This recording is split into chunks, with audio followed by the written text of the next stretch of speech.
Hello, my name is Freddie Browne and welcome to the Love in London podcast. Today we will be exploring the capital through the eyes of our guests and finding out all about their love in, of and around London through rigorous tests of knowledge and revealing conversation. I would like to welcome our guests on today's show. From the reality TV show Made in Chelsea, they're known collectively as Verity Phipps. Strong. It's Tristan Phipps and Verity Bowditch. Hey. Bonjour. I like that name. It's quite punchy. Yeah. It's a little What bit was it? long-winded, Say but I it one like more it. time. Verity Phipps. Verity Phipps. I like it. Yeah, cool. Although we are our own independent people. All right. I quite like it. Excellent. We're going to move on to our first topic of the day, which is London, given that we are on the Love in London podcast. Now, everyone has special places in their heart in London. Is there anywhere that you particularly love as a couple or even individually? For me, I've lived in London for my whole life pretty much. And in the last few months, I feel like Verity and I have connected. We run quite a lot together. So that running route, we both live on the Thames. So you can see the Thames from my window pretty much and from yours. Yeah. So I think the embankment for me is quite a special place, particularly in the morning. Is running a passion that you two did before you met each other, or have you sort of encouraged one another to get out of bed? Do you know what was actually really cute? And this is a cute little story. So when I met Verity when we first started dating, I was training for the half marathon. And it was about, was it 6 o'clock or 6:30 start? Oh my gosh, And yeah. she ran from Clapham to Hyde Park to come and see me off on the start line. What was I thinking? So we both loved it, but we both, I guess, connected and did it Yeah. together as well. But she's faster than me. I no, don't like it you've as much. you've made me run faster. So now I've got really fast because of your long legs. So I'm basically like the Rocky trainer. Yeah. It was good. Verity. I now run really quickly. Have you discovered anywhere because of your fitness outreach? Yeah, I have actually. So we are currently in Fulham, and I don't usually go towards kind of Barnes area. So you cross over, and I found this really beautiful kind of natural area behind the Wetland Centre, which is really nice for running, which I would have never gone to before unless I was running a long distance. I mean, I guess it's kind of a black hole for public transport as well in that area. So you wouldn't end up there unless you were accidentally there. I suppose But that's it's gorgeous. That's probably quite nice, though. You're going there because you want to be there, as opposed to it's just somewhere that you might pass through. Yeah, absolutely. I always run by the Thames, so I discover loads of cute bars and restaurants and little parks you would normally see. Verity has a habit of running home after going to the pub. Yeah, that's a great idea. Go to the pub and run home. Have a couple of glasses of wine and run home. I actually just run everywhere. It's quicker, isn't it? Yeah. Might as well. Just start running. You don't go to the pub in your activewear, that Yeah, do you, no, though? I do. Oh, Yeah. Pop in, Athleisure couple wear. pints, and I go home again. I'm in it now. I ran here. You did run here. I love it so much. Very keen to get involved with Love in London. Yeah. You mentioned the pubs. Is that your usual hangout, guys? Because I feel like you guys must. Not really, though. We did a bit of a bar crawl We had last night. Last night we had a few. Do you know what It's all about balance, isn't it? I think it's quite what I love about V as well is we kind of seem to be in sync in terms of we like to party. Yeah. Don't get me wrong, we love to party, particularly Verity. She's much better party than I am. But we also love the fitness side of it as well. So kind of everything. It'd be boring if you just with someone who just wants to get drunk all the time. I was actually thinking this the other day. We've got it so well. We don't encourage each other to party a lot, but we bring each other back and can still have fun. Yeah, and when we have fun, we have a lot of fun. Yeah, we just go for it, go and for then we're really healthy. 100%. Okay, whereabouts is your favourite place to party as a duo? My best night out with you Yeah. was in Camden, and that. Oh my There was so much. gosh. My friend was playing a gig in. I can't remember the name of it. A little pub in Camden. Camden Assembly? Maybe it was a Camden Assembly. Can't remember. Just a really grotty Camden Really pub. grotty Camden pub, and my friend had a gig there, and some of Verity's friends came. My buddies were there, and we got to the gig at 8 o'clock. Yeah. And we that was left great. at 4:30, just in this little pub, just having the best time. The best time ever. It went from kind of live rock music to quite Stormzy. hardcore rock music. It's a Stormzy at 4 a.m. in the morning. I was absolutely loving it. Yeah, that was good. That was my favourite night out. Yeah. And it's good to get out of southwest London as well sometimes. Definitely. I feel like I had a guest on previously called Emma Bevan, who runs Little London Whispers. Definitely a page you should check out. And she said that it's sometimes the places that you end up falling in love with are the ones that you don't necessarily feel comfortable in initially. And I think that sounds certainly the case with you and your Camden Absolutely. exploits. Yeah. Is it somewhere that you go back to, do you think? I think we had such a good time It there. was so good. We I think just have to leave it like that. Yeah. I think we've completed it. You don't want to taint the memory. Exactly. Mind the gap. And we're going to move on to our next part of the competition, which is community. I've noticed, Verity, that you've just been qualified as a Pilates instructor. Yes, I have. Like last week. Congratulations. Thanks. That's very, very exciting news. Now, the reason I bring that up in reference to community is that we, as Londoners, are involved in so many sort of different groups and different parts, different exploits. Community can even be your dog walking friends in the morning. I was wondering, is Pilates, is that like that as well? Is it a group thing? Definitely. When you start going to a Pilates class and it becomes quite regular, you really bond over it. And even people that I was like doing my training with, we've now got like a huge WhatsApp group, and a lot of them are middle-aged women, and me, this like 25-year-old young chick, just like rocks up. But yeah, we really bonded over it, and we all became really good friends, and we helped each other out. So it's really good to have that. And yeah, hopefully that will develop in my classes as they progress. With Pilates, I'm not too sure how it works. Forgive me, you're going to have to do a little... Perhaps I should come along to one of your classes. Oh my gosh, Freddie, you have to. What sort of people do get involved in them? Is it quite an eclectic mix, or...? I think my catchment of a person is probably quite a young girl who probably follows Made in Chelsea, is probably already quite fit and just wants to... And boyfriends. Boyfriends and best friends, actually. Just wants to improve their overall fitness and their mindfulness and well-being. But I think as I like get more like advanced to everything, I'm going to probably specialise into like prenatal or like particular back pains. So yeah, a variety of ages. I think Denise Bowditch deserves a shout out here. Yeah, because right. I went to my first Pilates class ever gosh, yeah. down in Owen in Dorset with Denise and Verity, and I just had such a blast. Oh honestly. my gosh, Tristan was literally, you were wearing like sports outfit, I like was wearing shorts. shorts And in a room full of ladies, you know. they were checking him out. As soon as checking you him like out. walked through the door, they were like wolf whistling at you. I was And then single. one asked if you were single. No, if I was Oh, single, I mean, right. crikey, that would have been And they were like, can you just stand in front of me and bend over? And he went, what? And my mum was killing herself laughing. the average age, I think, was probably about 60. Yeah. But, as they say, the older the fiddle, the finer the tune. And these ladies, they could certainly move. So, well, it sounds like you do get quite an eclectic... Oh, especially down there, yeah. And a bloke wearing Christmas pants. Oh, yeah, boxes. Wearing boxes. Great. Why not? Why not? I Yeah, love it. express yourself when you're exercising, you know? 100%. Well, guys, do definitely check out Verity's Instagram at Verity Bowditch, and I'm sure you can keep up with all of her Pilates exploits. Absolutely. Now, Tristan, quick question for you in relation to some of the charity work you do. You mentioned that you did the Royal Parks Half earlier on, Yes, and sir. that, am I right in saying, was for a charity called Elephant Family? Absolutely. I believe you've got a bit of experience with them. I Freddie do. Browne. I do have a small relation with them, and I only ask about them because I know that they are a very tight-knit group of very enthusiastic conservationists who take what they do very seriously. How did you sort of get into that? How was that born? So a big focus for me, kind of when I came back from London, came back from South Africa, 2 years ago, was to make as big an impact in this circle I have here in regards to conservation and the protection of wildlife. So for me, elephants, absolutely my favourite animal, hands down. Lucky enough to spend a lot of time with the African species. And I thought, you know, let's look further afield and see if I can do any good for a different species. And, you know, Asian elephants, about 10% of the population of African elephants. There's not really as much a conservation effort for their plight as the African. And I thought, you know, Elephant Family, great charity, reached out to them. We got on really well. And over the last couple of years, I've done a few events for them, cycled 300 kilometres to raise some money for them. Last year I did the Royal Parks Half, and I hope to do as much as I can going forward. Amazing. Such a worthy cause as well. And I'm sure inviting an equally eclectic mix of people to its... Absolutely. Yeah. Absolutely.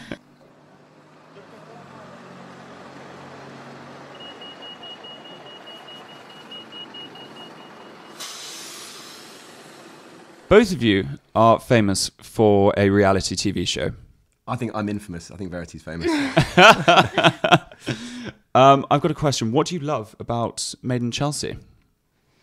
I love hanging out with my friends and just having a bloody good time. And there's so much laughter. We get to do different activities, get to travel the world a bit. I just love being with everyone. Yeah, absolutely. Same for me. Obviously, an amazing thing has come out of it for me. Meeting Verity was awesome.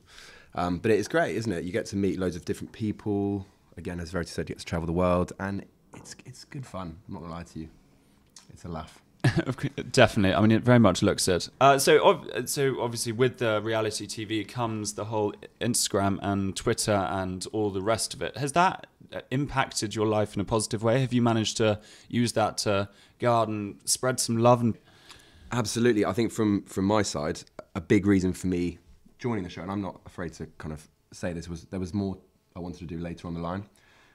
It is a great way to build a profile, and some of the people that I've met and some of the companies, charities that I've managed to speak to off the back of it has been amazing for me. For example, Verity and I are climbing Mount Kenya in October for the Born Free Foundation, and they kind of discovered us through Chelsea. So as soon as you kind of have a media portfolio, if you like, suddenly you can speak to people and share a passion. Yeah, and I suppose the opportunity for such positivity to be spread amongst your followers as well must be very sort of fulfilling and satisfying. At the same time, with great power comes great responsibility kind of thing. I think it's important to make sure what you're saying on your social channels is healthy. You just get given all these followers that 100,000 followers that just watch what I do and listen to me. So you have to be responsible with what you're saying, and you're just given this power, and it's amazing. It's a huge platform, and you just have to use it wisely. I completely agree. And in fact, I did a little bit of digging on your social medias and some dreadful stuff online. Maybe a social media that you wouldn't think of. I went onto both of your Twitters. Oh, what? I just set one up a year ago or a week ago. I think I've just deleted one from about 10 years ago. Oh, no. Verity, I can tell you when you started yours. It was in March in 2019. Oh, was it? Okay. So it's been a fairly long time, Right. almost a year now. Sure. And your first tweet was January the 5th this year. Okay, so I'm getting back into it. So you did leave them. You did tease them for quite a while with that one. Do you have any idea what your first tweet was about? Something about coffee. Very good. Yeah. Wow. That's excellent knowledge. I love coffee. The actual tweet is: I put salt in my coffee this morning accidentally, but still drank it out of politeness. Is this what Twitter is for? That is a mind-blowing tweet. Yeah. That's strong. I mean, but can you actually imagine? You're all sat around a table at my best friend's house with her parents, and they give me coffee, and they watch me put the salt in the coffee, and then watch me drink it and nod at them. I'm not surprised in any way, but do I agree with it? Absolutely not. So I've just not drank it. Probably, yeah. But is that what Twitter's for, though? Drinking salty coffee. No, as in what do you put on there? I'm still confused. Well, I wouldn't ask Tristan. I wouldn't ask Tristan. Because he started his in October 2018 and has yet to even tweet once. I think I started a new one because my old one was not very funny. Well, you should get tweeting. Should I? Yeah. I should get tweeting. Maybe I'll do one right now. Perhaps you can tweet about the podcast when it comes out. I think so. I think I've only got one follower, and it's you. I think I only follow one person, and it's Freddie. Great content coming out. I'll follow you. Thanks, babe.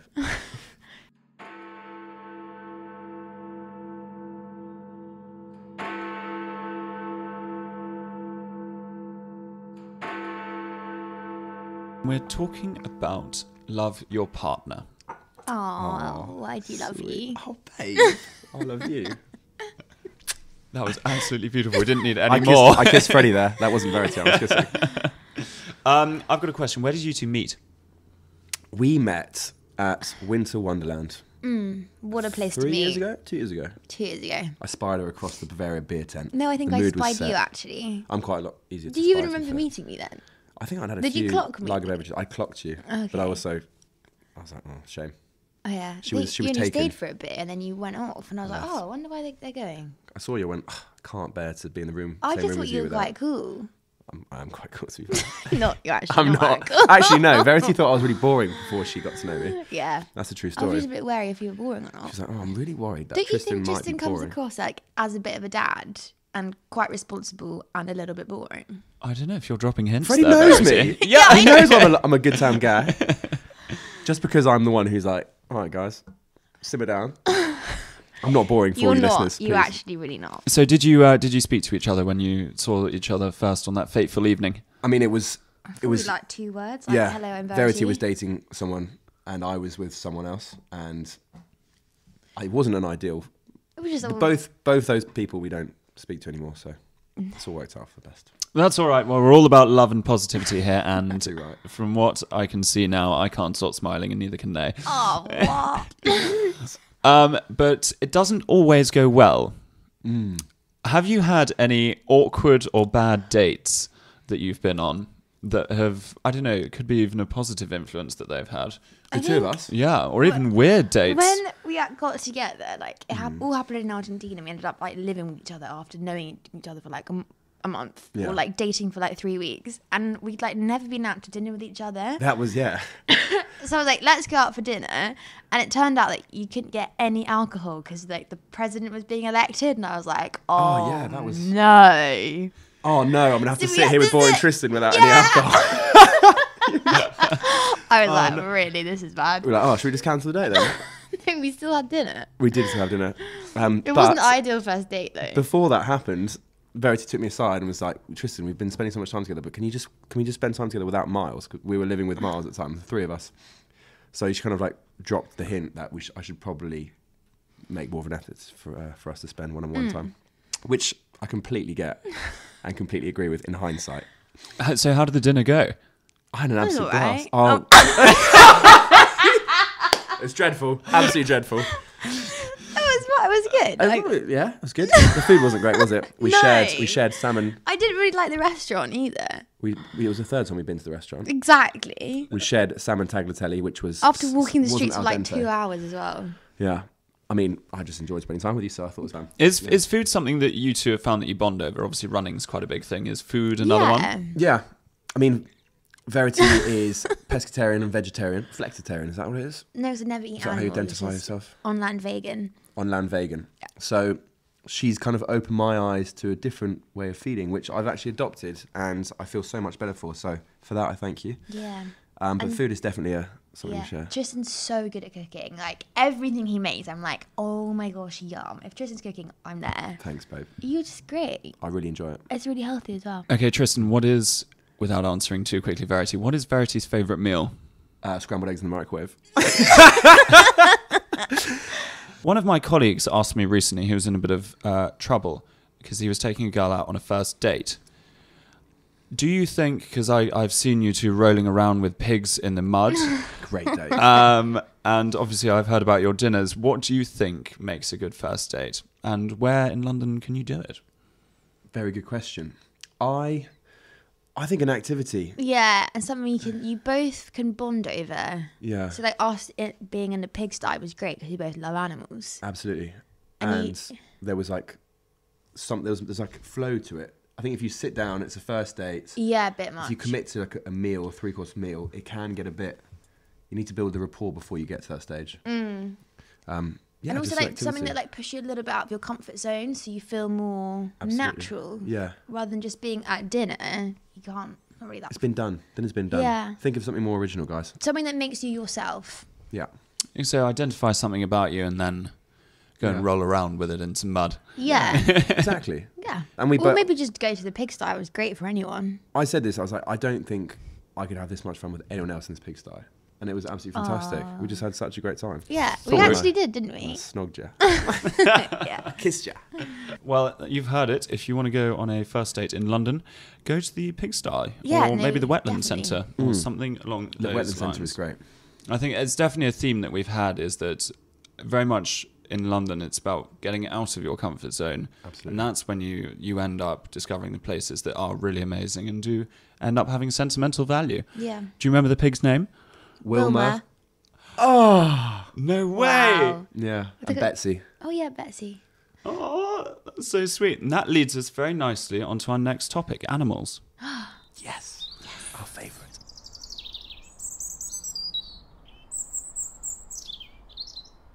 We've heard about Tristan's amazing conservation efforts that he's done and his love of animals. Verity, I happen to know that you have a few animals at home as well. You've met them, Freddie. The legends that are. last time you were at my house, you were running around with my birthday crown on trying to catch a chicken. We just call it a Tuesday morning in Freddie's house.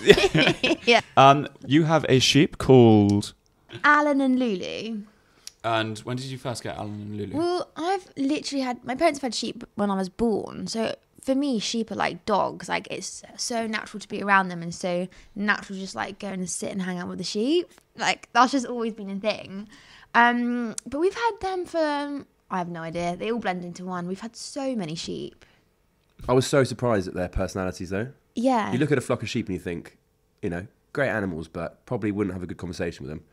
Lulu and Alan, Great convo. honestly, just like dogs. Run over, like nuzzle into you, Follow you round. ask how your day was. Yeah. Yeah. Because I seem to remember, it's funny you mentioned that, Verity having a conversation with her horse in her kitchen. Yeah. I'm confused. I'm baffled. Tell me. Even that one got me. My mum sometimes gets a bit pissed and then lets the sheep in the house. But this time, I was in my room. I think I was revising at the time. We used to have a Shetland pony. And I was like, what is this really weird noise going on downstairs? And I was like, I'm home alone. What is going on? So we walked downstairs and Charlie Brown, the Shetland pony, is full on in the dining room. And I was like, what are you doing in here? And how did you get in? Like, how did you open the door? But he stared at me as if he was like meant to be there. And we had this like engagement. I was like, are you going to leave? And he sort of went, yeah, okay. And then plodded out. Absolutely amazing. Yeah. Did he have a cup of tea as well, or did he No. miss the kettle on his Really way in? paper. Yeah, Sort exactly. of, no, he's fine. He's chilling. Morning. What? Why the long face? There had to be one in there, didn't there? Can you two identify a moment where you sort of first found your love of animals? Was there a triggering thing that you saw, or maybe somewhere that you grew up and... Yeah, I used to have a Siamese cat called Henderson, and like as an only child, I literally just thought it was my brother. Like, took it everywhere with me, pretty much. Just like fully loved it. Every night in bed, I'd cuddle it. Aww. Yeah, start with my cat. I think I first fell in love with animals in that way. I used to watch Walking with Dinosaurs with David Attenborough. I used to watch that. It was my favourite programme. It was my favourite programme as well. Okay, that 3, 2, 1, shit. favourite dinosaur. 3, 2, 1. Triceratops. Oh, not that one. Okay. Should have left it the TV program. So I used to love watching that. But then when we went on holiday, I was also an only child. Maybe that's a thing. And I used to take my hamster with me everywhere. Racy Daisy, she was called. On holiday? Like in car journeys, like when we went down to like South Coast. I used to take my hamster with me. I absolutely loved it. And then when we went overseas, I'd kind of go out and try and collect lizards, kind of like the Durrells, my family and other animals vibe. And I just was obsessed with anything that wasn't human, actually. Same. And then I used to like speak on. to them as well, like tell them all my secrets. So that's where I got to speak to find out. Alan, on the phone? Why? So we've got Henderson and Racy Daisy. Why were they called Henderson and Racy Daisy? Well, Racy Daisy actually, she was called Daisy, but she had a few moods. So when she was feeling boisterous, it was Racy Daisy. When she was chilling, it was Lazy Daisy. Oh, nice. And then at night, when she used to get that bloody wheel and spin, it was Crazy Daisy. And Henderson, Mr. Henderson, Mrs. Henderson. Henderson, basically, we only ever like rescue animals because I really like hate breeding, and there's enough animals on this planet as it is that need homes. But my mum like came back from the hairdressers one day with a cat called Henderson. I was like, brilliant. How did she know it was called Henderson? Did you ask it? The hairdresser told her. Oh, must be true. Was the cat Siamese? Yeah, like properly meowed all the time. Which are the cats without the hair? Those are Siamese, aren't they? Was that why I was hanging out the hairdresser? So I'm just trying to get out. Short back and sides, please, love. Yeah, it had very short hair. Yeah. They're the ones that go. They're the ones from Lady and the Tramp. Yow.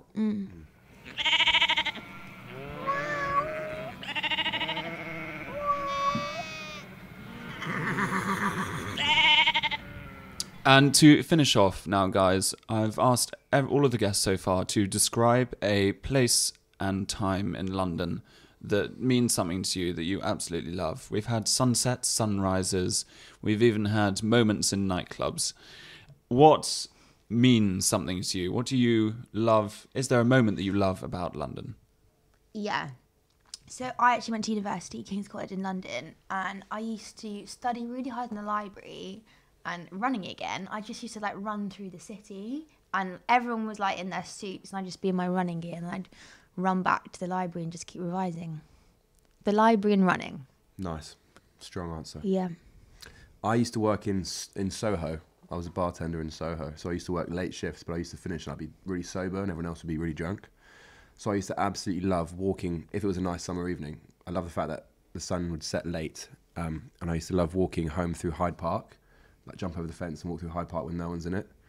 And that was just super peaceful. And then I love it because it's so dark and quiet in there, but you can still hear all the traffic and the lights going on around. It's like you're in a little oasis in the middle of London. Also, just like Piccadilly Circus as well. Yeah, the bright lights. I love the LED. It's romantic.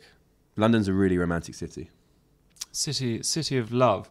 I found a quote the other day which went something along the lines of, "Oh, I love London society. It's entirely composed now of beautiful idiots and brilliant lunatics. Just what society should be."